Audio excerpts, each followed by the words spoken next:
Halo, assalamualaikum warahmatullahi wabarakatuh. Salam sejahtera untuk kita semuanya.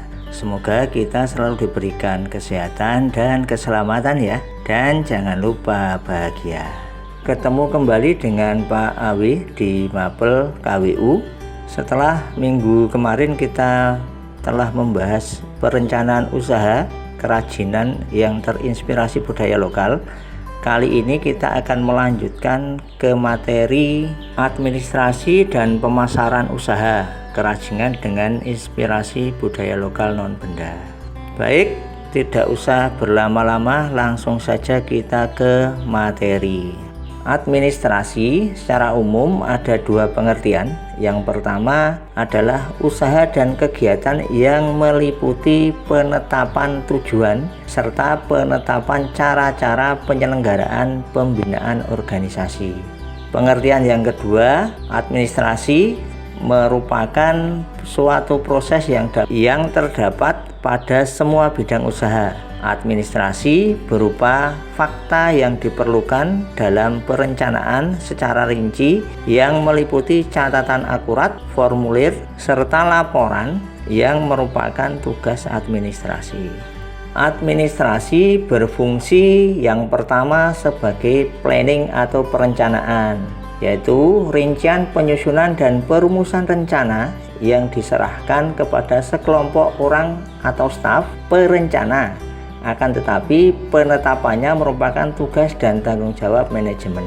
Yang kedua, organizing atau pengorganisasian, yaitu suatu kegiatan yang menyangkut tipe-tipe organisasi dan prinsip-prinsipnya, sejarah organisasi, biaya manajerial, dan tempat yang digunakan, sifat dan bentuk dari berbagai jenis kegiatan yang harus dilaksanakan.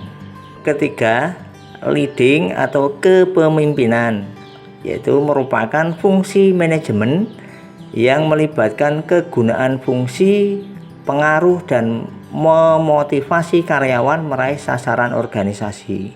Dan yang terakhir adalah controlling atau pengendalian, yaitu memantau aktivitas karyawan, menjaga organisasi agar tetap berjalan ke arah untuk mencapai sasaran, dan membuat koreksi bila diperlukan.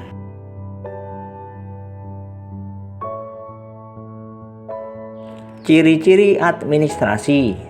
Yang pertama, adanya sekelompok orang. Kedua, adanya kerjasama. Yang ketiga, adanya tujuan yang akan dicapai. Yang keempat, adanya proses kegiatan usaha. Dan yang kelima adalah adanya bimbingan, kepemimpinan, dan pengawasan.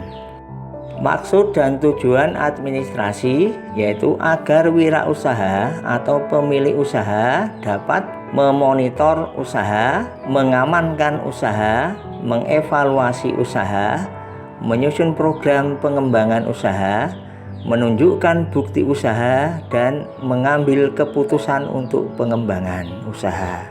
Izin usaha yaitu suatu bentuk persetujuan atau pemberi izin dari pihak yang berwenang atas penyelenggaraan kegiatan usaha yang dilakukan oleh badan usaha maupun perorangan.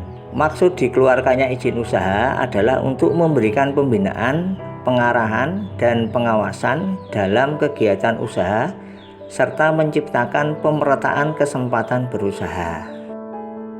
Setelah mendapat izin usaha, setelah memproduksi barang, maka langkah selanjutnya adalah pemasaran. Apa itu pemasaran? Pemasaran adalah suatu kegiatan yang mengusahakan agar produk yang dipasarkannya dapat diterima atau disenangi oleh pasar atau konsumen. Lantas, aspek apa saja yang ada dalam pemasaran? Yang pertama adalah marketing plan. Kemudian yang kedua, menyusun marketing plan, menganalisis SWOT, dan konsep pemasaran. Marketing plan memuat hal-hal. Yang pertama, analisis SWOT. Kemudian tujuan pemasaran atau marketing objektif, strategi inti atau core strategi, jadwal pelaksanaan atau action plan, anggaran pemasaran, dan kontrol. Apa sih analisis SWOT itu? Analisis SWOT adalah suatu analisis terhadap lingkungan internal dan eksternal wirausaha atau perusahaan, di mana analisa internal menitik beratkan kepada strength atau kekuatan dan weakness atau kelemahan, sedangkan analisa eksternal menggali dan mengidentifikasi semua opportunity atau peluang serta threat ancaman dari pesaing. Konsep pemasaran terdiri dari 5 hal. Yang pertama, konsep produksi atau production concept, yaitu konsep produksi merupakan salah satu konsep pemasaran yang paling awal, di mana perusahaan berfokus pada efisiensi proses produksi. Yang kedua, konsep produk atau product concept, yaitu konsep produk mengusung gagasan bahwa konsumen akan menyukai produk dengan kualitas dan kinerja yang baik. Kemudian yang ketiga, konsep penjualan. Pada konsep ini, perusahaan akan berorientasi pada penjualan. Artinya, perusahaan dapat mengembangkan suatu produk dan menjualnya ke target market tanpa mempertimbangkan kebutuhan atau keinginan konsumen.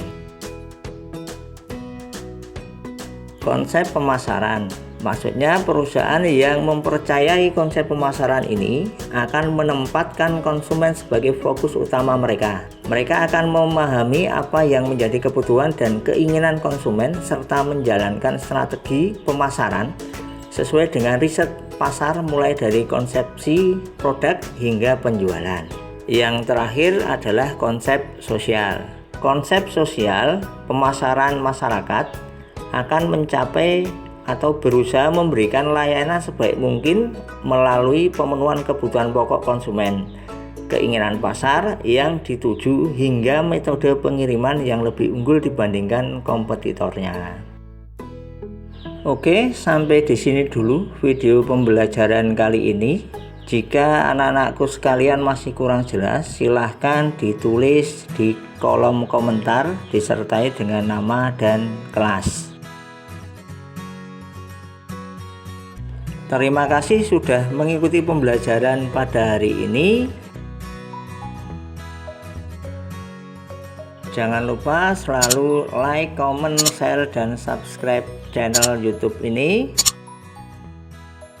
Saya akhiri.